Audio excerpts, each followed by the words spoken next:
Dex woke up to the sound of someone crying. It was a sound he had become accustomed to listening for, and he lifted his head to find the source. The little kids in the gang were always waking up crying. They had dreams about the stepdad with amorous fingers, the uncle who liked to hit, the mother who left bruises, and they came awake yelling and crying. Only Dex could soothe them back to sleep, it seemed. Wizard wasn't as good with the little kids. Wizard wasn't as... Dex grimaced as he rubbed his head, remembering his own bad dream. Wizard had smiled at him before falling over dead in the street. It had been a dream. No way that some greaseball had killed the Wiz on his own turf. It had all been a dream, just nerves over the job today. It was all the more believable now that he was hearing some little kid crying in the night, looking for a mommy who wasn't there. He could almost believe it if it wasn't for waking up in an unknown sterile hell where he found himself. The room was like a bunk room, some kind of mental ward summer camp. There were 15 beds, all lined up neatly in a row, and all but one of them was occupied. Beside the empty one was a girl who looked like she couldn't have been more than 5 or 6. She was so small that Dex wondered how she had got into this program at all.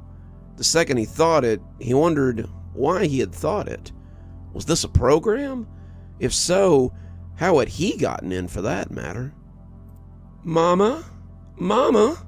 the little girl was yelling, looking for her mother as if she expected her to just appear. Dex was going to her before he could think better of it. She turned slowly as he loomed over her. She was getting that look that privileged kids got when they see someone as large and black as Dex must seem to her, and he tried to soften his face so he didn't scare her any worse than she already was. "What's wrong?" he asked. "Are you okay?" "No," said the little girl. "I'm afraid. I fell asleep on the plane, and now I'm here, and I don't even know where here is." Dex nodded, mentally reassigning this from summer camp to snatch job hideout. Suddenly and unthinkably, the little girl pressed her wet face against his stomach and wrapped her arms around him. It caught Dex by surprise because it was not the sort of thing that happened very often to him. He'd been hugged before. Social workers did it often enough to try to get your trust, but it wasn't often that someone just came up and hugged you out of the blue like that. Most of the kids in his gang were too broken for physical contact to come easily, and Dex had counted himself amongst them. He found that he didn't mind being hugged, though, and he patted her back as he tried to get her to calm down. "Not to break up your little moment," said a snide voice from the left, "but if you could keep it down, that would be great." Dex turned to find a girl with ash blonde hair looking at him from beneath a plastic hospital pillow. What he could see of her face would have been considered attractive, he supposed, and she had that waifish look that some of the older girls on the street had. She seemed too young for it, but Dex had seen younger girls trying to cultivate it. When you were underage and hungry without a home to go to, sometimes you ended up doing some things you weren't proud of the next day. This girl, however, looked like she wouldn't know much about that kind of life. "Sorry," Dex said as he continued to pat the smaller girl. "Know where we are?" The blonde girl rolled her eyes. "Well, duh. It's the School for the Gifted at Ohio State. You must be lost. I didn't know they had a special ed program." Dex started to give her something back, something a little less genial, but the little girl took her face away from his stomach long enough to blubber out that she was wrong. "We're in the California Research Institute for the Gifted. Don't you know anything?" The blonde girl was sitting up now, and Dex could tell that she was around the same age that he was. She was dressed in a light pair of pajamas, something you might get in a hospital sleep study, and she was smiling. It never touched her eyes, though, and they were arctic. Wherever she was from, it was pretty clear that she didn't suffer being spoken to like that by girls as small as this. I don't know what line of horseshit they fed you, princess, but they told my father that they were taking me to Ohio State. Daddy would have never agreed for anyone to take me out of state, not in a million years. You don't know anything, and your daddy is a... But the little girl put a hand over her mouth before burying her face against Dex's stomach again. Dex lifted an eyebrow, wondering what she had been about to say, and turning back to the blonde who was staring daggers at the kid. She's just scared. Don't take it personal. The older girl flipped her hair in a dismissive way, as if it was nothing to her. Dex had gotten pretty good at reading people, though, and realized he'd have to keep an eye on the little girl, at least if he meant for her to be safe here. My name's Dex, and I'm still not quite sure where we are. I never did get a rundown from anyone before they picked me up. Or had he? You aren't the one we want, kid, but you'll do. Had that been from the dream? Dex was starting to wonder if it had been a dream at all. Yeah, I don't remember asking, said the haughty girl with the blonde hair. She flopped over on her side, turning away from them as she pretended to go back to sleep, but Dex wasn't fooled. He had seen better acting on the soap operas at the group homes. He turned back to the little girl, the one who seemed to have adopted him in that way that little kids do sometimes, and quietly guided her back to his bed. She might have to fight the blonde with the cold eyes at some point, but it wouldn't be today. Dex asked her if she'd like to sit on the bed with him, and she nodded against his stomach. She was wearing the same pajamas the girl had been wearing, and that was the first time he realized that he was too. All the kids seemed to be in the same sterile white tunic with crisp edges and straight white pants with a blue line down the leg. He wondered who had dressed him.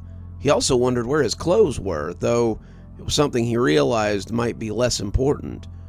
The girl pulled her face away from his stomach, and he tried not to wince as a runner of snot came along with her. "Thank you," she said soupily through a nose full of muck. "I think that girl would have liked to hurt me after you left."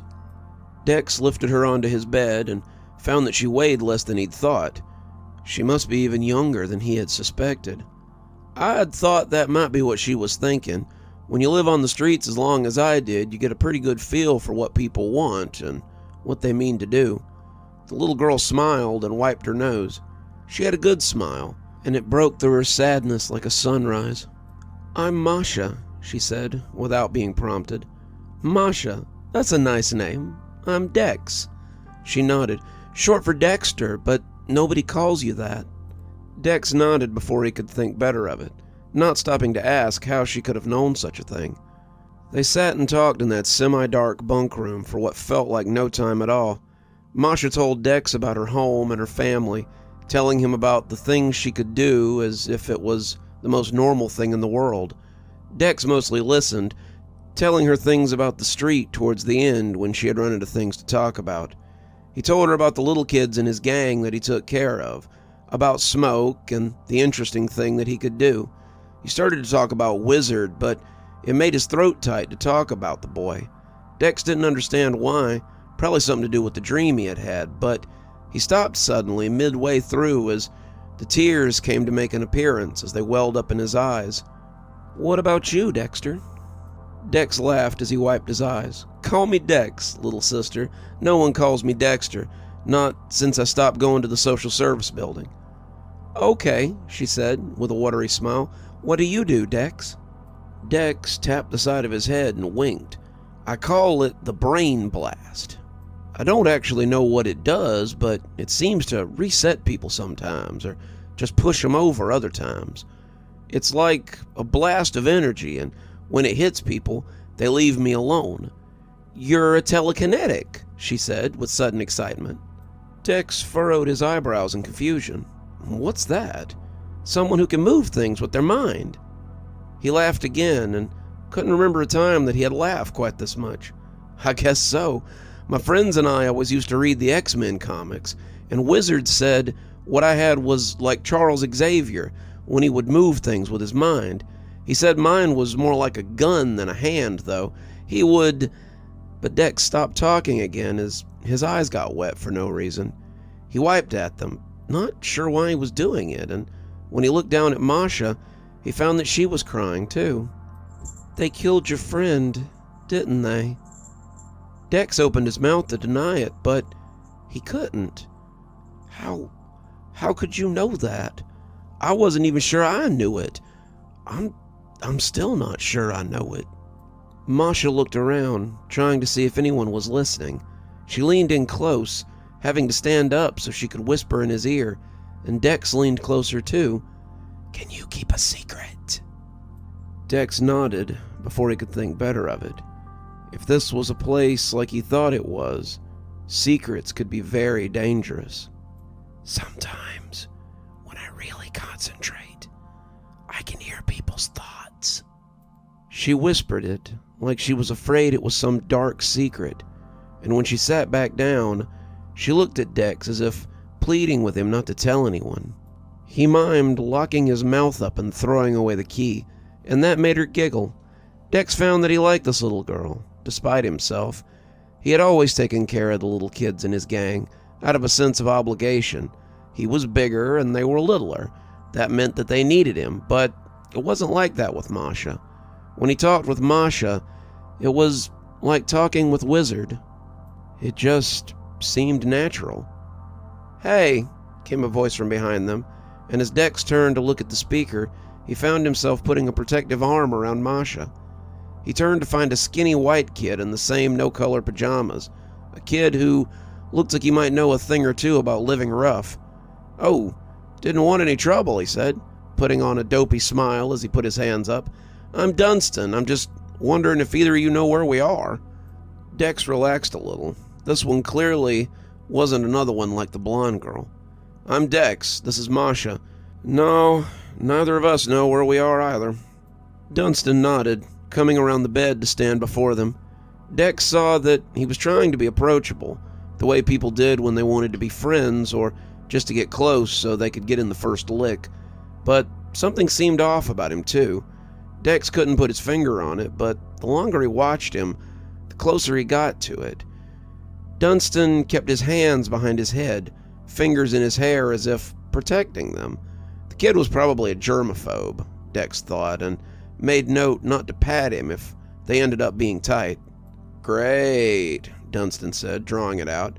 "I knew I should have taken up that last family on their offer for cohabitation. Might have saved me from the organ farm." Dex furrowed his brow, wanting to tell him not to say things like that, or he might scare the kid, but when he looked down at Masha, she was unfazed. Quite the contrary, she was spellbound. "What's your superpower, Dunstan?"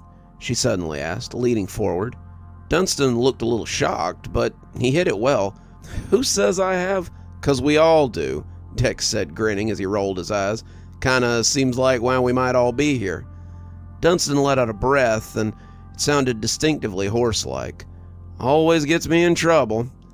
Some of the other kids were starting to stir now, and Dex saw that many of them were in equally sorry states.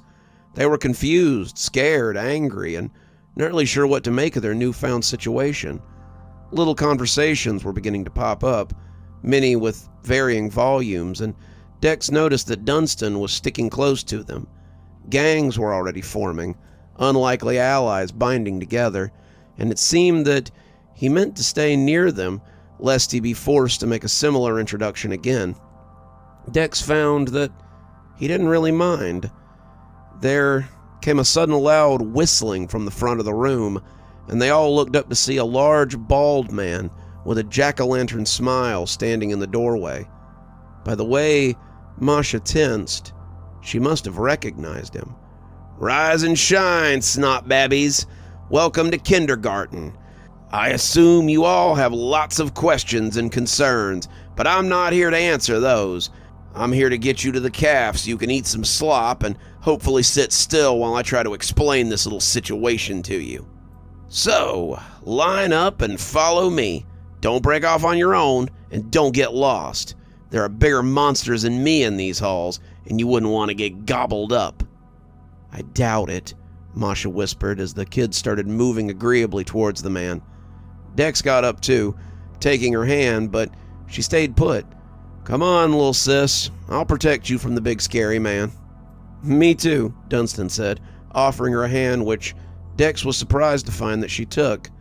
Dunstan grimaced a little as he touched her, but he hit it well, and Dex thought his superpower might have something to do with physical contact.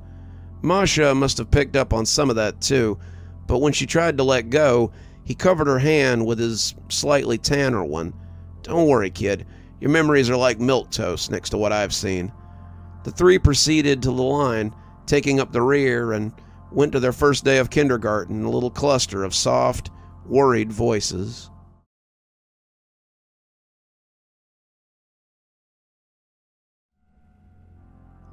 "No," Security Chief Ridley said, for about the 10th time. Janice sighed, clearly unhappy. "You let the dwarf teach them, and you know he has history with the girl. My field of study," she started again, but Ridley put up a hand. "Is known to me, Jan.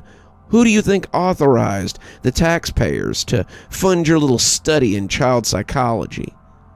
Janice bit her lip. She had known, of course she had known, but she had to try. Most of the washouts had degrees in child psychiatry or child rearing or the mentality of gifted pupils, which was a special course, not found in the usual booklets. They were all the same, though. The site was teaching them to be effective snatchers or minders. When you knew what a kid was thinking, it was easy to grab them, easy to watch them, easy to teach them, so you knew who was going to graduate and who would be the next generations of snatchers and minders. Janice was one of the best snatchers. Female snatchers always were, if they had the sand for it. Something about an unimposing woman asking for help put kids at ease sometimes, and God knew you needed it when some of your targets could blow your head up with a thought or make you think you were an eggplant. Janice, however, wanted to transition into minding, but Ridley knew why. "Did Wheeler tell you?" she asked. Ridley smiled, and it almost made him look human. It actually made him look like a particularly ghastly muppet, but she would never say as much. Ridley was old, but it had done nothing to slow him down. His skin was waxy, like an overripe fruit, and it made the scars on his face and arms stand out in terrible contrast, wax running through silver. What hair he had left was scooped over his craggy skull like a board over a pothole. He was rail thin, a corpse in a blue suit, but Janice found that she couldn't look at him for more than a few seconds without feeling a mixture of fear and loathing. No matter how old she got, he was still the goblin that haunted her dreams and her nightmares. "He didn't have to. I knew you'd eventually stumble across him again." Janice must have looked surprised, because he laughed in a way that seemed rich for his deformed mouth. You think we didn't know? Most of you washouts don't take a dump without us knowing the size and color. We knew you'd popped a kid out, but we didn't expect you to push him out like a cat in the clean linen. You really threw us off with your little rebellious stunt, but we have that in hand now.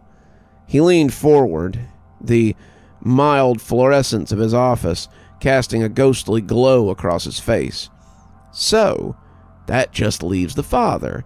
I really hope you weren't dumb enough to sleep with another washout and father another child. You remember what happened last time." Once, she would have looked away and made herself look guilty, but Janice wasn't a little girl anymore, and she had something worth fighting for. "No, he was just a guy, someone I met at a frat party. I don't even remember his name now."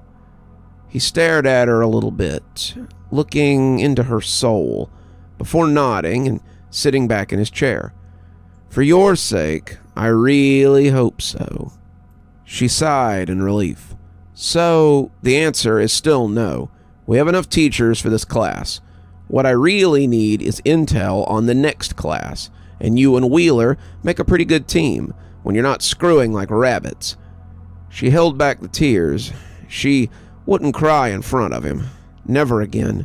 He slid a sheet of paper across to her. "Get going. Your flight leaves in an hour. Go get Wheeler. I think he's still in your bed. If you hurry, he might even get a shower before takeoff." She left then, taking the paper with her, as she left to do Ridley's bidding, as usual. "Why are you following me?" the girl asked. Gerald kept his eyes forward, following the line as they went to, well, wherever it was they were going. "I said, why are you following me?" she asked, her voice pitched low. Gerald looked at the girl and glanced down at the blue string coming from her navel. How did she not see it? How could she not know that she was safety to him? How did any of them not know, he thought again, as he had thought many times before. When he woke up in that sterile place, Gerald's first memory was of seeing the string. Gerald had always seen the strings, and when he saw one pointing towards the sleeping girl, he had made her his target. As the children started to rise, he had gravitated towards her, following the string, like the arrow on a GPS. It was familiar, so now he found himself doing it without question. "Are you going to say something? Or am I to assume that you're some kind of mute?" Gerald was at a bit of a loss, but he pushed forward. "I was just looking for someone who looked like they needed a friend." The girl scoffed. "So it's friendship, then? Because if you're hoping for more, you should know it's not going to happen." Gerald was a little stunned by her brashness, but he tried not to let it put him off. "Everyone's grouping up already. We might as well find some friends while we still can." He realized after he said it that it sounded a little cryptic, but she was looking around and realizing the same thing. Despite the fact that they were scared, despite the fact that they were in a strange place with strange people, the other kids had already begun to form cliques and peer groups, like they would in any typical schoolyard. Like it or not, a place like this would be very lonely and dangerous for someone on their own, and Gerald was glad to see that she had come to the same conclusion. "All right," she said hesitantly, keeping her voice low, "but if you turn out to be a weirdo, I'm going to drop you like a bad habit." They were coming through the sterile corridor, wherever they were, and Gerald thought they might be underground somewhere. That'd make sense if you were going to kidnap a bunch of kids, especially if they were all American children, which he guessed by the amount of English being whispered behind him. Then you would need to put them somewhere where they couldn't make a lot of fuss and draw attention to themselves. He supposed it must be the government, or one of those shadow governments that Alex Jones was always talking about, while his dad sat stoned and watched him. Alex Jones seemed to be his father's favorite news anchor when he was all done up on meth and dozing in his easy chair. His dad would nod along like the screaming man on the TV was making a lot of sense, and he supposed it was easy to believe, given the current political climate. These days, CNN looked more like the soap operas that his mother had watched, and he supposed it was comforting to think that some intelligent shadow government was actually pulling the strings, rather than whatever bad actor was in the White House this cycle. "I'm Gerald," he whispered to her. She didn't answer right away, and he thought she might not when she finally leaned back and whispered, "Rebecca, I'd say it's nice to meet you, Gerald, but it's not." Gerald nodded. Given the circumstances, he understood. They led the 15 or so confused and terrified kids into the last place they had expected to find themselves, a cafeteria. It gleamed at them as they came in, the floor immaculately polished, the 3 serving people there aproned and hairnetted as you would expect in any school cafeteria. They waited patiently as the kids filed in, and when the big man turned to cast his hands towards the line, like some exuberant game show host showing off the prizes, Gerald supposed the organization had to have some sense. Children fed were children controlled, after all. "It's breakfast time, so go ahead and get your meals before we begin your orientation." 13 of them lined up, though Gerald noticed 2 of them broke off and went to sit at the long tables provided. As he took up his tray, he saw the man observing them, his smile still pasted on, but he didn't seem to be correcting them. Gerald supposed it didn't really matter if they were fed or not. They would eat when they were hungry, or they would waste away. His mother had always tried to ensure that he had enough to eat when she wasn't floating in a drunken stupor, but his dad was completely okay to let him sit there all day and be forgotten about.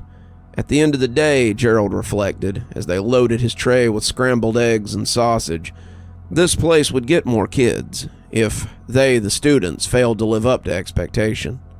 In the end, there would always be more kids, special or not, for whatever they were doing here. As the children sat and began talking quietly amongst themselves, a door at the back of the stage opened up, and out walked a small group of people in doctor's clothes and white coats. He was sitting next to Rebecca when some of them noticed the little person, who took a slightly smaller seat, and she stiffened when she saw him.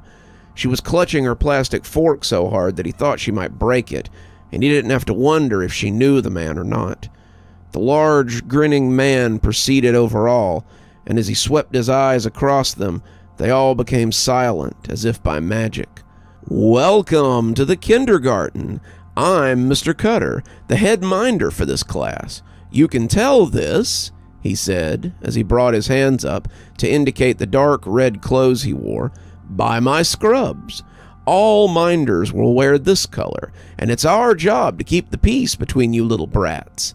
In this place, we are the eyes and ears of Security Chief Ridley, and you better hope you never have to meet him. You will notice that some of those assembled are dressed in blue scrubs. Those are members of the testing team. Think of them as your teachers, because they are here to conduct class. You will listen to them. You will do as they say, or you will be punished. Punishments may be as minor as not being allowed in the day room, going to bed without a meal, or being confined to your bunks for the day. Punishments may also be as severe, though," he said, reaching towards his belt and taking out something that Gerald had thought was a flashlight, "as a beating or a smack with one of these." He pressed a button on the side of the baton, and a bolt of electricity crackled across the tip. Many of the kids flinched away from the light show, and the man's grin got even wider. This was a man, Gerald thought, who enjoyed causing discomfort. "Trust me when I say you don't want to get zapped by one of these. Corporal punishment, however, is not our priority here. You kids are here to learn how you, too, can serve your country in the war against her enemies. We train you children so you can be our first line of defense against whatever may come in the future. Study hard, work hard, and all of you can be of some use to your country." Gerald still saw much of the fear that had been present when the man had turned on the shock stick, but he was surprised at how many of them looked proud at what the guy was saying. The idea of serving their country clearly appealed to many of them, but Gerald was a little too pragmatic to feel anything but mistrust. The words sounded hollow to him, the carrot after the stick, and he wasn't about to catch Stockholm that easily. These men had grabbed him up off the side of the road, and though they had saved him in their own way, he knew that it had not been their intention. One look at Rebecca showed that she felt the same, though he thought it might be for different reasons. Her eyes were still fixed hatefully on the small man sitting on the stage, like an out-of-place toddler, and it was clear that she had more than misgivings where he was concerned. "So, enjoy your breakfast and take today to explore your new home. If you have any questions, feel free to come talk to me or any of my staff. You may also see people in black scrubs walking around, and I ask you not to bother them. These are the custodians, and they are hard at work, keeping your pig pen clean so you have somewhere to wallow. I'll shut up now. I'm sure my voice is terrible for digestion. I'll see you all at breakfast tomorrow, for that is when class will truly begin." He exited the stage then, and the talk became low and inquisitive as the kids discussed their fears and their excitements. As children often do, they feared the stick, but longed for the carrot. The guy on the stage would realize this, and Gerald thought he probably could have taught a class on motivation. Not the motivation you teach to businessmen, or even to adults, but the kind you teach to school kids, or those who aren't particularly smart. The kind of encouragement where you're allowed to hit people when they don't do what you want them to do. The kind of motivation that often comes with chains. I want to go home, Rachel said, and Gerald realized that she was crying into her scrambled eggs. I don't understand. Why am I here? It's not fair. Gerald had covered his hand with hers before he could stop himself, and when she looked tearfully at him, he favored her with a smile. It rarely is, was all he could find to say.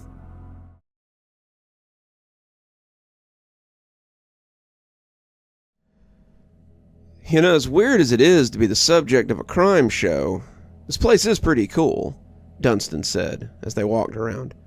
Dex had read a book when he was little, the Disney picture book about the movie Pinocchio, and he remembered the place that Lampwick had taken the little puppet to before he'd turned into a jackass.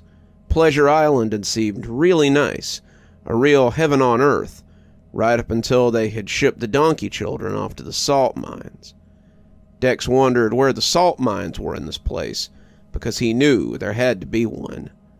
There was a game room full of old arcade games, Pac-Man and Galaga, and other stuff Dex had sometimes seen through the windows of the old arcade. There was a TV in there, a big flat-screen one, and the box attached to it gave it more channels than Dex had ever dreamed of. Some of the kids he saw in there had been complaining about the lack of anything to watch, and Dex could tell that these were kids who had never had to fight for TV time in the halfway house or the new foster home. Dunstan understood that too, which was pretty clear, but Masha hadn't shown a lot of interest in anything in the game room. She mostly just stuck close to Dex and tried to look small. She'd have to get over that, Dex knew, if she wanted to survive around here. So, Dunstan, Dex said as they came around and found the door to the outside. How long were you in the system? Dunstan looked at him like he might be a mind reader too, but Dex just grinned and Masha broke ranks and headed for the double doors to the playground. It wasn't really the outside, but the walls of the room looked like a schoolyard, and the lights were hot enough to make you think they might be UV or something. There was a big play structure, a kickball field, even a swimming pool. Dex looked at all that water greedily. How long had it been since he'd been in a pool? He couldn't swim very well. Swimming wasn't something you did a lot of when you were living rough, but he could swim pretty okay. If he looked at that footlocker near his bed, he thought he might find a bathing suit in there. As Masha ran to the playground, a kid a little older than her approaching to play with her, Dunstan took a seat next to Dex on a nearby bench. The sun was nice, but Dex knew he would be hungry for some real sun pretty soon. So how'd you know I was in the system? Dunstan asked. Are you a brain like her? Nah, Dex said with a chuckle. I just know the look. If you'd lived in my city, I'd have probably recruited you to my gang, the Weird Boys. Me, Smoke, and Wizard were all special, kinda like her and you. Smoke could be unseen, if he stood still enough, and Wizard could mess up technology and then fix it again sometimes. I've got the brain blast that kinda stuns people. It did more than that sometimes, but Dex didn't think Dunstan needed to know that. Sounds pretty cool, Dunstan said, looking up at Masha as she screamed, but turned out to be delight rather than one of pain. I had some friends at the group home, but they weren't like me. They were just regular kids. I'm surprised this place didn't want all you guys. I guess they did, Dex said, his smile slipping a little, but there was an incident. I don't think I was supposed to be here at all, Dunstan. I think I was the silver medal in all this. He tried to think about it, but it hurt him. I think Wizard was the one they really wanted. I remember a little bit about what happened, and I'm pretty sure Wizard got killed that night while we were making a break for it. Damn, Dunstan said. That's rough. Did you... He seemed to be weighing his words. Did you see it happen? Dex shook his head, but didn't stop the tears from coming back. I don't know. I think I did, but I did something after that, and it kinda got foggy. I think I brain blasted too hard, and maybe I injured myself. I don't know, but I do remember that Wizard's dead, and I'm here. Dunstan looked down at his feet. I've never seen anybody die before. He hesitated, feeling it was time to share, but not sure where to begin. You didn't just take a secret like that and not share one of your own. It's all right, Dex said, wiping his eyes before Masha could see. You don't have to tell me if you don't want to. It's nothing concrete, Dunstan said, but I think the lady who abducted me was my mom. Dex looked at him oddly. What, like she was just coming to get you? No, Dunstan said slowly. Not like that. I don't think she knew who I was until I touched her. That's how it works, I think. I told you guys that, right? Dex nodded, looking up as a group of kids came into the playground. Well, when I touched her, it was like she saw what I was seeing. I think some of the people who abduct us used to be like us. She had powers, but she doesn't anymore. She remembers having powers, remembers leaving me on the doorstep of a fire station, and then I felt something as we touched. It was like her power was calling out to mine.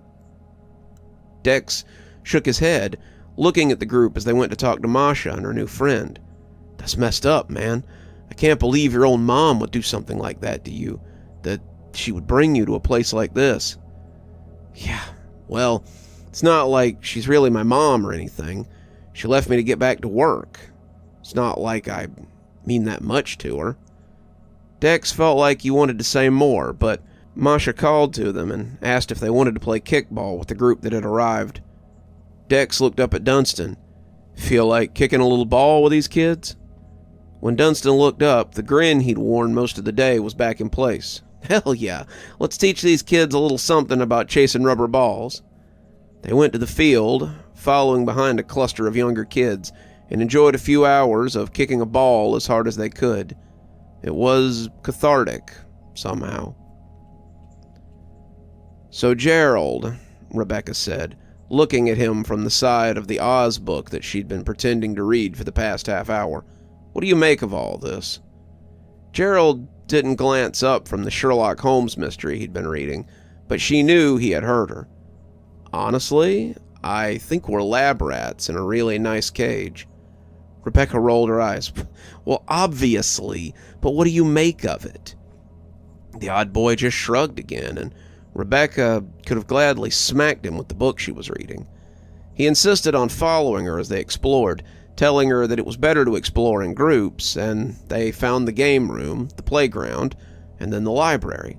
It was huge, and Rebecca thought they might have everything ever printed. It was 2 floors of floor-to-ceiling bookshelves, and she'd found everything from Game of Thrones to Grapes of Wrath here. It was all organized in neat rows of information, everything in its proper place, and Rebecca could have gladly spent a few hours here without complaints. Gerald was right, though. This was just a nice cage for the rats to run in, and the rats only ran until it was time for the test to begin. What I mean is, how do you think we get out of here? Gerald flipped a page, his eyes roaming over the words, which made her think he might actually be reading. We don't, he said matter-of-factly. Not until they let us out. Rebecca sighed in disgust. As far as friends went, Gerald left a lot to be desired.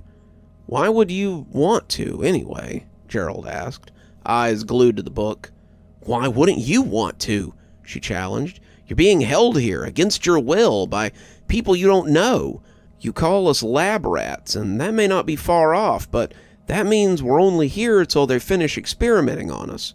What if that kills us? What if it does worse than kill us? How are you so calm? The last earned her an angry shh from the librarian in the red scrubs, and Rebecca looked down at her book again. Rebecca, do you know why you're here? She shook her head, and Gerald turned another page. Neither do I, but I know what's waiting for me where I came from. I came from a home with an alcoholic mother and an abusive father who makes and uses drugs. The prospect of becoming like both of them makes me think it might be better to die here. You say they might kill us here. Well, if I'd stayed at home, that might is a certainty. My dad would have killed me. It was only a matter of time. Here, however, I might manage to get out alive." Rebecca gave him a weird look. "I never understand how to talk to you. It's not even like talking to another kid." "I had to grow up pretty fast," Gerald said, glancing down at the string between them. It was still blue, but every now and again it would throb red like an angry tooth. He didn't like that, but it was better than it could be. Rebecca was clearly considering leading him into something dangerous, but he'd cross that bridge when the time came. Gerald had seen other strings today, some red, some orange, and a couple of green ones. He'd seen a blue one for just a moment as it stretched from a little group walking towards the playground, but it had only been for a moment. They might be important, or they might not be. Only time would tell. For the moment, he had a friend, and that was enough. "I'm suddenly feeling hungry," he said to Rebecca, and she looked at the clock and realized it was 6 p.m. Where had the day gone, she wondered. She was hungry too, and agreed easily as the two headed off. Tomorrow might bring tests, it might bring pain, but today was today, and Gerald could smell something wafting from the cafeteria that smelled better than the frozen dinners his family was likely eating, and that sounded fine to him. As they walked off, Gerald thought he could get used to living like this. Rebecca, however, worried that she would never find a way out. A tone sounded for 20 seconds at 9, and a voice called all of them to the cafeteria. Mr. Cutter was once again on stage, grinning like a maniac, and Masha remembered again the flash she had gotten when he was at her house. He had wanted to slap her, she knew that much. Now it seemed he might get a chance. "I do hope that all of you have enjoyed your exploration, but now it's time for bed. We ask that you return to your assigned beds. Your footlockers have your name on them, and only your thumbprint will open them, so don't bother swapping bunks. Your class schedule will be handed out tomorrow at breakfast, so your first class will start at 0800 hours.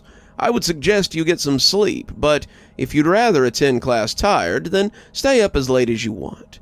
Regardless, the doors to the activity rooms will be locked at 2100 every night. That includes the cafeteria. So off you go, and pleasant dreams." The students got up, some of them slower than others, and migrated back towards the dorms. Masha fell in with Dex and Dunstan, but she couldn't shake what he had said. Sleep in your own bed? Masha hadn't slept alone her whole life. She'd be too scared. As smart as she was still only 6. She was the youngest of the students, and as they got closer to the dorms, she lost some of the assuredness she had been dragging around throughout the day. Suddenly, she was very much a 6-year-old girl who wanted her Pooh Bear, her nightlight, and her mommy. Above all else, she wanted her mommy. "Dex," she asked, and he looked down at her almost expectantly. "Can I sleep with you?" Dex opened his mouth, but a catty peal of laughter sounded to his left. "Jesus, they start young here, don't they?" He turned to find the girl with the platinum blonde hair from earlier. Her attitude hadn't improved after 3 squares, and Dex suddenly remembered that look from earlier that day. Dex stood up a little straighter, trying not to let her get into his head, but he didn't trust her anywhere near Masha. Someone at one of the group homes he had been at had told someone else they had a puppy strangling look about them, and this girl had it in spades. "How about it, Dex?" she said, putting on some fake baby talk. "You want to sweep with a little girl?" Some of the girls around her laughed, but before Dex could respond, Dunstan saved him the trouble. "Dex, I thought we were keeping the sleepover a secret. It's invitation only anyway, so you can't come," he said, turning to the girl and shooing her away. She got red in the face, moving off with the 3 girls that she had surrounded herself with. Dunstan smiled down at Masha, and Dex couldn't help but grin too. It was infectious, it seemed, and when they got back to the dorm, Masha got her bedding and Dunstan grabbed his as they moved to set up around Dex's bunk. The lights didn't get low till around 2200, but as they softened, the party was just getting started. They sat up telling stories, all 3 of them laughing as Dex talked about a time he had tricked food out of a store for his family, or the time that Dunstan had encountered new friends at the group home. Masha mostly sat and listened, her eyes getting heavier and heavier as she basked in the love of her new friends. Dex had just looked up, seeing the digital clock showing 22:50, when Dunstan made a shh sound and pointed at Masha. She was snoring, curled up in her bedding like a cat in its basket, and Dunstan waved as he collected up his bedding and departed. Dex got under his own covers, letting Masha sleep as he turned in himself. They weathered the first night together, drawing strength from each other as each took comfort in the other. It appeared that Dex had traded one strange family for another, and the transition wasn't as odd as he would have thought. Helping the weak and the strange was something that Wizard could have gotten behind, and he thought that he would have probably done the same thing if he were here and Dex were dead. "New bunch of weird boys," Dex said with a yawn, drifting off to the sound of Masha asleep beside him. As the kids slept and snored, the specter of Ripley hung above them and watched. Whether they knew it or not, they were all flies in his web now. They were his to drain, to store, to sacrifice, and he would do all that was needed to see his goals achieved. As he watched them through the well-hidden cameras, he couldn't help but grin wickedly. 20 potential sparks, each of them looking to be the great flame I use to light our future. He didn't tire. Ripley didn't need sleep like others did, but he knew he would snatch a few hours before class tomorrow. He would want to watch the new students begin their education. "For how?" he asked no one in particular, the monitors lighting his eyes like the orbs of some god computer. "Does the spider find the juiciest fly if he doesn't sit patiently and bide his time?"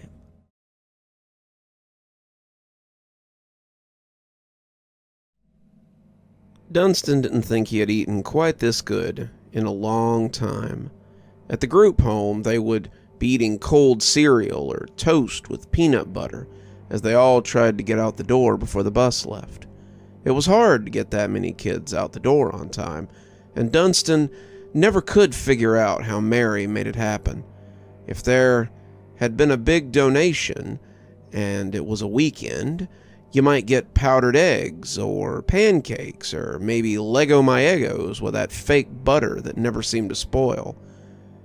As he sat there with Masha and Dex, munching happily like a pig at the trough, he realized what had been missing from his life all along. The sense of fullness, something he had never known, was like a warm blanket over his belly. And why shouldn't it be? He certainly had enough to get him there, and that was the real miracle here. When they had hit the line this morning, the people there had started putting food on their tray, and damn near didn't stop. There was grits, eggs, scrambled and over easy, toast with jam, bacon, sausage, pancakes, waffles, an omelet bar, donuts, something called crepes that were stuffed with some kind of chocolate spread that turned out to be better than breathing, and juice, coffee, water, tea, soda, whatever else you might want to drink. Dunstan had been putting it away like people might come and try to take it from him, and Dex was watching him with something like awe. "Dun, take it easy, bud. You're gonna hurt yourself." Dunstan couldn't help but notice that he'd loaded up too. Grits, eggs, 2 omelets, coffee, and the cup most people had juice in, but he supposed that Dex was making up for lost time. Dunstan had been despairing cold cereal and milk, but at least it was food. While he was rolling his eyes at Fruit Loops and Captain Crunch, Dex was out there searching for his daily bread, and probably going hungry as often as not.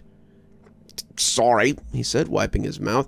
We never got food like this at the group home." Masha looked up from her own food, eating eggs and bacon with a couple of little flapjacks slowly turning to mush under the syrup she'd put on them. "You guys didn't eat breakfast where you lived? But Mommy says it's the most important meal of the day." "We did," Dunstan assured her. "It was just never this nice." "I know what you mean," Dex said. "Last time I had scrambled eggs was when Wizard fixed up a hot plate he found in the trash and tried to cook eggs for breakfast. Turned out he had filched them from a bird nest, and they tasted terrible. They stuck to the hot plate, and eventually it just shorted out, and we ran off as it set on fire." Dex laughed, but the others were just looking at him oddly. He finally stopped, looking a little sheepish. I guess you'd have to be there. They ate a little more, the kids around them talking in low voices about the armbands that had been in their lockers this morning. So, what do you think they mean? Dunstan said, holding up a wrist with a blue armband on it. Dex looked at his. It was red, but it was hard to miss that Masha had a green band. He'd seen one kid with a black band, one kid with a white band, and a couple of kids with yellow bands, but most of the bands were either blue, green, or red. My working theory is that the blue means gifted, while the green means smarty pants, and red is for the muscle that get to carry us around. Masha giggled, and Dex just rolled his eyes at him, smiling despite himself. Maybe the red bands are the guys who get to kick the guys with the blue bands first, and if there's anything left of them, then the blue band guys get to have a go. Hey, what about me? Masha asked, scratching her head. You get to sit closest to the action since you're short, he said, ruffling her hair. They didn't seem to be the only ones talking about the armbands this morning, and everyone seemed to have a theory. Dunstan was trying not to listen, but it was hard with all the voices rising and falling around him. A couple of kids thought the red bands might be soldiers and the green bands might be doctors, and the blue bands were scientists. Others thought that it might be a power thing. Red and black was the most powerful, with the other colors being less powerful, white being the least. The girl, wearing the only white band, looked less than pleased with this, and when she smashed a chunk out of the table, the others stopped saying it quite so loudly. Some people thought the red bands might be for offensive users, while the green and the blue were for more subtle powers. Doesn't really do any good to speculate about it, Dunstan thought, even though he had kind of started it. They'll have to tell us eventually. He had barely started on his omelet when the man from yesterday, the one Masha called Cutter, took the stage again. He clapped his broad, scarred hands together, and the room was soon quiet, except for the sounds of those meaty hands coming together. Some of the kids joined in, clearly thinking it was some kind of game, but none of their group did. Masha had told them what she suspected about the man, and they all believed it. The guy was twice as big as any of the other minders, and he looked like he ripped phone books in half in his spare time, just for fun. "Is everyone enjoying their breakfast?" he asked, and you could tell who the less fortunate kids were, because they lifted their voices high. "Good, good. Well, it's almost time for class. When the clock behind me chimes, it will be 0800, and time for class to begin. You will notice that each of you has an armband. That's because all of you have unique abilities, but it's important that they are nurtured in just the right environment. So when it's time for class, follow the lighted path that matches your armband, so you get to the right class. If you go to the wrong class, don't worry, you'll be taken to the right one. Today's a grace day, but in the future, if you make a habit of going to the wrong class, you will get a demerit, and you don't want those. So finish up and make your way to your first class." Dunstan, Dex, and Masha looked at each other, sharing the same thoughts. They each had different armbands, so they wouldn't be in the same class. Masha looked a little weepy at this, but Dex patted her arm and smiled. "No tears, little sis. We'll see each other later. Shoot, there's only 22 of us. It's not like we can lose each other." Masha smiled a little wetly, swallowing her tears. "Right, that's right. I'll see you guys after class." Dunstan smiled too, but he'd noticed something that Dex hadn't yet, something that troubled him. Little Miss Blonde Bully from the night before also had a green armband, which meant she would have access to Masha without them there to protect her. Dunstan took another bite, but his appetite was retreating rapidly. He hadn't taken more than a couple of bites before the clock chimed 8, and everyone dumped their trays before heading to class. The three of them stopped, looking at each other before waving and heading down the hallway to their respective classes. Dunstan hoped the little girl would be able to hold her own. He hoped he and Dex would too, for that matter, and it wasn't a great thought on your first day of school. "Oh well," he breathed as he fell in with the group of blue bands. "I guess we'll find out." "Welcome, blue bands, to your first lesson. I'm Mrs. Lloyd, and I will be your minder." Rebecca looked around the room and saw 7 others in the class. Their group had been the largest by far, and she'd been surprised when Gerald had come up with a blue band as well. She hadn't really asked what his power was, but she supposed he was like her. She guessed that most of them were like her, seers and future tellers and the like. It was scary, but it was good to know that she wasn't alone in her weirdness. "As some of you may have figured out," said the woman in the flowing dress with the long honey-wheat hair, "blue bands designate you as seers. You use your powers to see things, whether it be the future or the past. Let's go around the room and share our abilities with each other." There were no desks here, no books or computers, just a circle of chairs that kept everyone within view.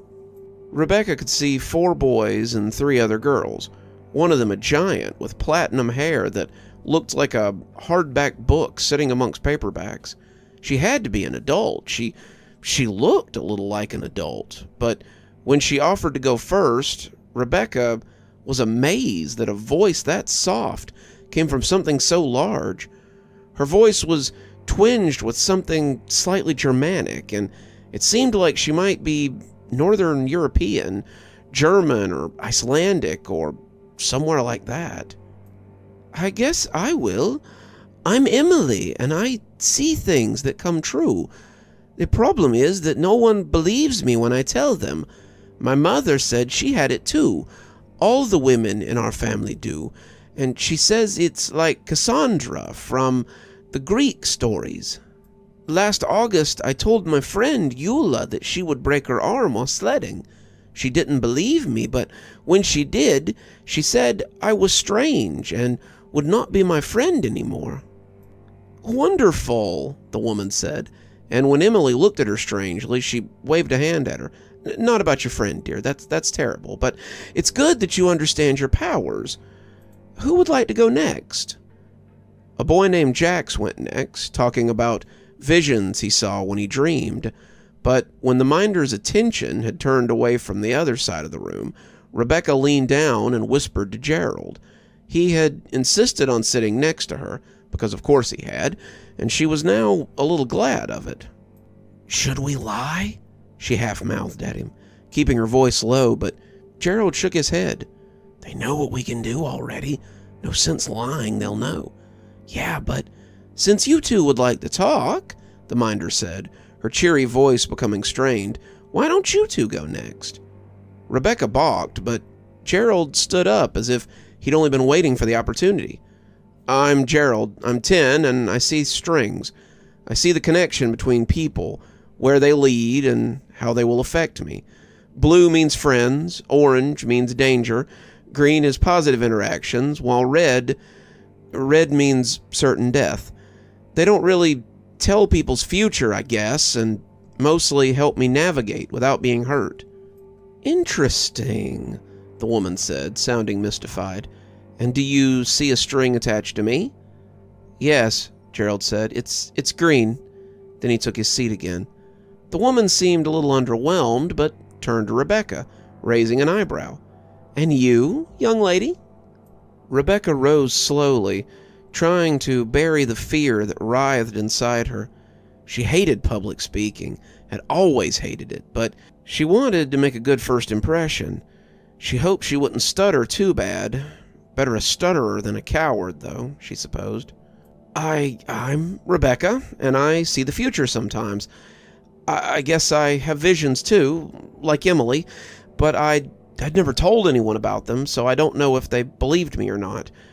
I can't really control them, though. They just kind of happen." She felt like she should say more, but she sat down instead, not sure what she would have added. Gerald gave her a thumbs up as the minder turned to another boy and invited him to speak.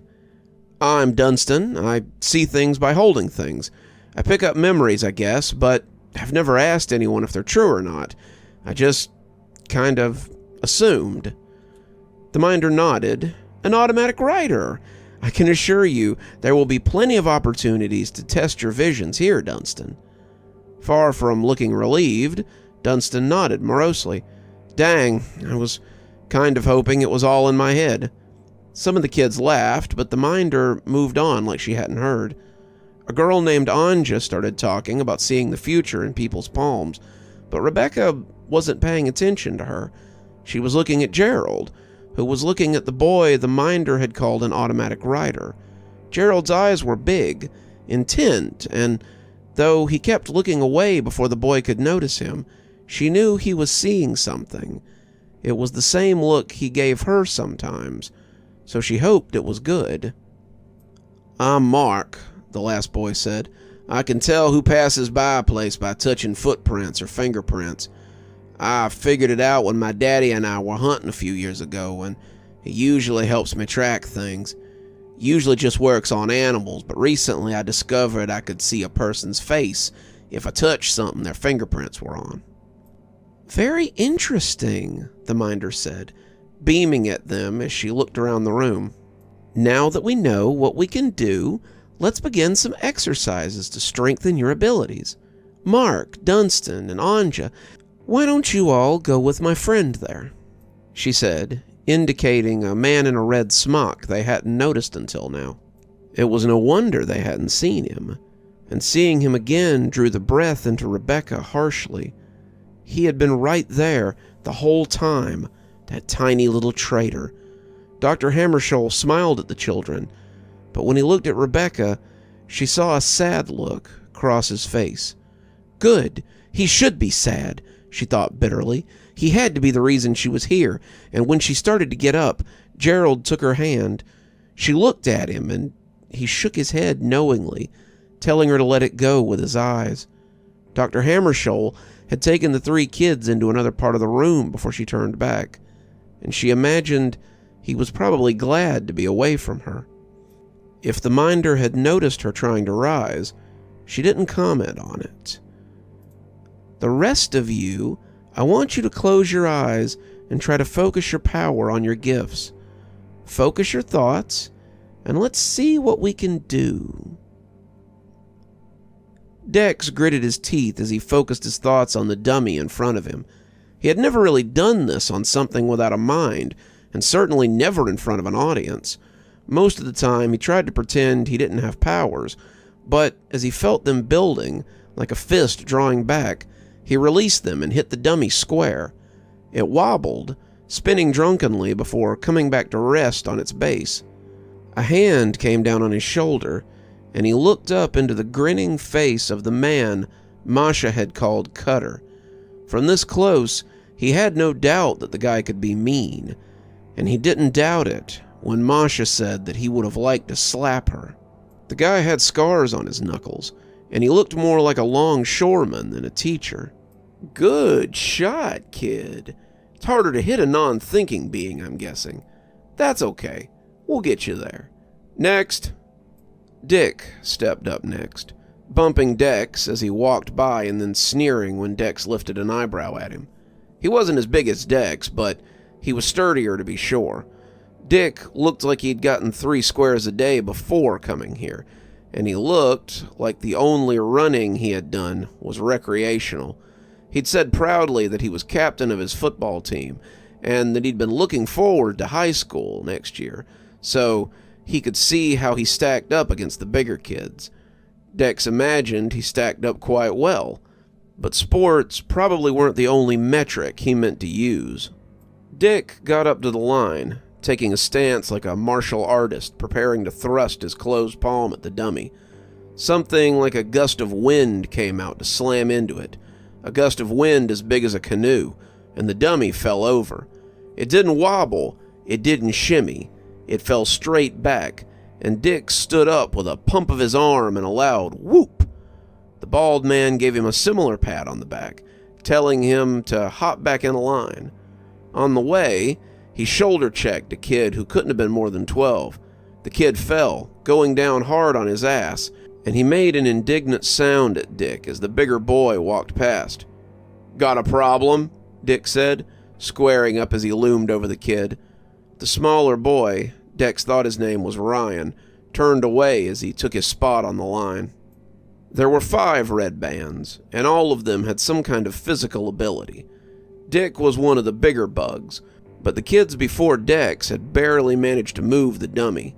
They all pushed out with some kind of psychic energy, as far as he could tell, and it appeared he wasn't as bad at this as he thought. His head hurt a little, but that was pretty normal. As Ryan stepped up, he looked at Cutter and told him this probably wasn't going to work. He smiled, but Dex thought he could hear the man's teeth creak. "Any particular reason why not?" "It just doesn't work that way. I've never tried attacking anything without a brain. My power doesn't really—" "Just give it a try," Cutter said. "We're just here to see what you can do." Ryan sighed and turned back to the dummy. He scrunched his face up, drawing laughter from Dick, Wade, and a girl named Cece who looked a little like a troll. Dex didn't join them. For all her size and bluster, Cece had barely managed to shake the dummy, and Wade had nearly passed out from the effort of bumping it with his power. He didn't really see as any of them had a lot of room to make fun, and he crossed his arms as he watched the kid work. A vein ticked in Ryan's forehead, and he gritted his teeth like he was trying to take a dump. The other kids laughed all the harder, and that didn't seem to be helping matters much for Ryan, as he finally dropped his hands and looked at the handler. He shrugged, shaking his head and looking unamused. "I told you, I've never attacked anything without a brain." Cutter shrugged. "Well, we'll work on that," he said, turning to face them as Ryan returned to the line. "Physical powers are difficult. No one is claiming otherwise. Unlike some of the more mental stuff, your body has to be prepared to harness that kind of power. You'll spend a lot of time in the gym here, a lot of time building stamina, and that will help you expand what you can do with your powers. This class will be a lot more demanding than the classes your peers will take, but it will all be worth it in the end. Just remember that." "You listening, Ryan?" Dick asked, and the others laughed again as the smaller kid's face got redder. If Cutter minded, he gave no indication. "Let's get to work then, shall we?" They broke for lunch around noon, and all 3 of them were a little less enthusiastic when they met up in the cafeteria. Dex was sweaty and sore. Class with Cutter was more like gym than anything. They had run, they'd done exercises, and they had used the machines in the workout room, and in between, they'd used their powers. Dick seemed capable of using his on command, and Dex wondered how often he'd used it before he'd been picked up. Ryan still couldn't do much more than grunt, but he wasn't alone. Wayne could use his power a little and make little pushes once or twice a day, but that was it. Cece and Dex could use their powers up to 3 times a day, but the 3rd time had given Dex a nosebleed, and he'd had to sit down for a minute and drink some water. He figured this would earn him some catcalls from Dick and his little gang, but it hadn't.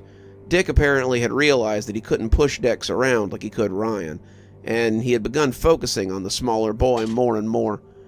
Ryan was trying, but Dick was hounding him every chance he got. Dex told his friends about it, and as he watched Ryan eating with some kids his age, Dick tossed a spoon at him and laughed. "That kid's got an ass whooping down the road," he said, and Dunstan agreed. "I don't know if I can go back to class this afternoon," Dunstan said. "I've held so many things today that I think I might have a stroke if this spoon wasn't so clean." "Ooh, holding stuff," Dex said, but he said it good-naturedly. Dunstan wished it had been just holding stuff. Dr. Hammarskjöld was a nice enough guy, but he had the weirdest collection of things. Dunstan had seen 2 happy couples from different pieces of jewelry, a murder-suicide that he wished he hadn't, and a man get cut in half by a semi-truck from just a pair of sneakers. The last one had been a loud argument between someone's parents from a kid's Tonka truck, and that one had really messed him up. The way the kid just sat there, focusing on the big yellow dump truck, you could tell this wasn't the first fight he'd witnessed. His appetite from this morning was nearly gone, and he was mostly just picking at his food apathetically. "At least you don't have Chandra in your head all the time," Masha said glumly. All through lessons this morning, boring things that really didn't hold her attention, Chandra, the blonde bully from the dorm, had done nothing but torment Masha. She had said some pretty cruel things, and Masha had to wipe tears away more than once throughout the lessons. "You tell a teacher?" Dex said, guessing it probably wouldn't do any good. "No, if I tattle she wins. I'll be okay, it's just words." Dex nodded as he looked at his food, wondering how long it would be just words. "You know, a girl could get a little jealous of all the attention you've been giving out." Gerald didn't bother to look at her. His eyes were still glued to the little group eating not too far away. "Why don't you go introduce yourself?" Rebecca said, sighing deeply. "Did your parents not teach you how to make friends?" "Dad tried to teach me how to cook meth once, but I'm not sure that's the chemistry that you're talking about here." Rebecca raised an eyebrow at that, but decided to change the subject. "What do you see that's so interesting anyway? Is it the strings?" "Yeah," Gerald said, turning away as Dunstan glanced in his direction, clearly feeling his eyes on him. "You didn't tell me you could do stuff like that." "You didn't ask," Gerald said, and Rebecca almost threw her spoon at him. "What string do you see around me?" she asked, more to stop him from staring and causing trouble. "Blue," he said, and she believed him, unlike when he had told the minder that hers was green. "And what color do you see when you look at those three?" When he turned back to answer, his attention was so intense that she wished she hadn't asked. The clock sounded the end of lunch, but it didn't stop her from hearing his answer. All of them, threaded into a single strand and pulsating like neon tubing. Masha tried not to look bored, but the work was pretty easy. There were 6 of them in class, which was good because it meant the work groups were even. The mean girl was in class, though, so that was bad. Mrs. Cashmere, their minder, was nice, so that was good, and she seemed to like Masha, which was also good. She could hear the mean girl in her thoughts as her partner, a dark-haired girl named Heather, thought about shapes while Masha picked them out of her head. Of the 6 people in class, 5 were girls.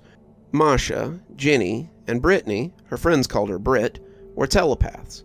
The mean girl, Chandra, and Heather were what the minder called implanters, people who could implant things in people's heads. Daniel, the only boy in class, was something called a director. He could direct people's thoughts on a particular path and lead them to ideas or concepts they might be trying to come to. This sounded a lot like implanting, but it was supposed to be more subtle. Implanters can put the idea in someone's mind, but a strong mind can still resist it.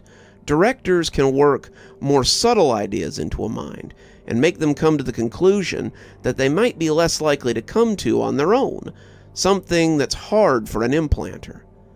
That was what Miss Cashmere had said when Masha had said they sounded the same, and Chandra had stuck her tongue out at Masha when the minder had turned around. Now they were split up, a telepath and an implanter, or a director in Brit's case, and they were playing a training game. The implanter would draw a card from the deck and look at the symbol on it.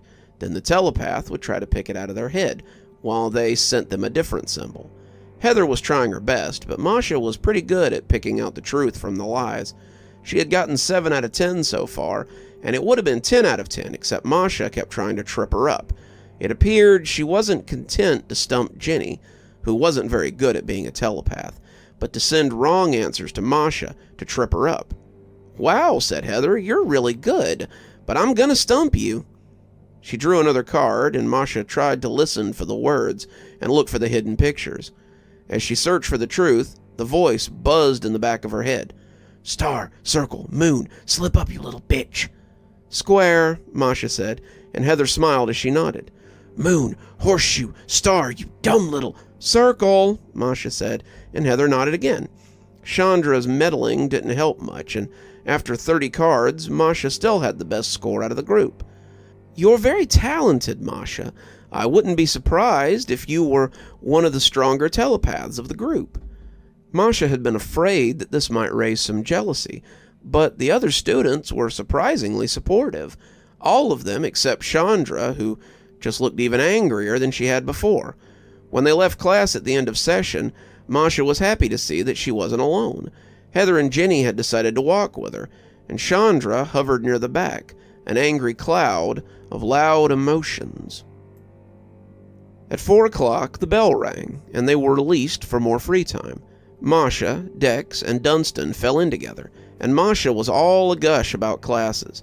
She had performed better than Chandra, the blonde bully, and Dunstan said that he had done some interesting things too in the afternoon classes. Dex was surprisingly quiet, but he was also pretty tired. Dex wasn't paying attention to the others as they chatted, though. Dex was watching Ryan, scenting danger. All through the afternoon workout, Dick had been laying into Ryan pretty hard. Cutter did not seem to be there to keep them from picking at each other. He almost seemed to enjoy it. Dex had tried to talk to Ryan and maybe make it harder for people to start shit with him, but Ryan seemed distrustful of him and usually kept his distance or spoke in monosyllables. When Dick had tripped him on the running track, making some excuse about not seeing him there, Dex had thought it would reach a head right then and there, but it hadn't.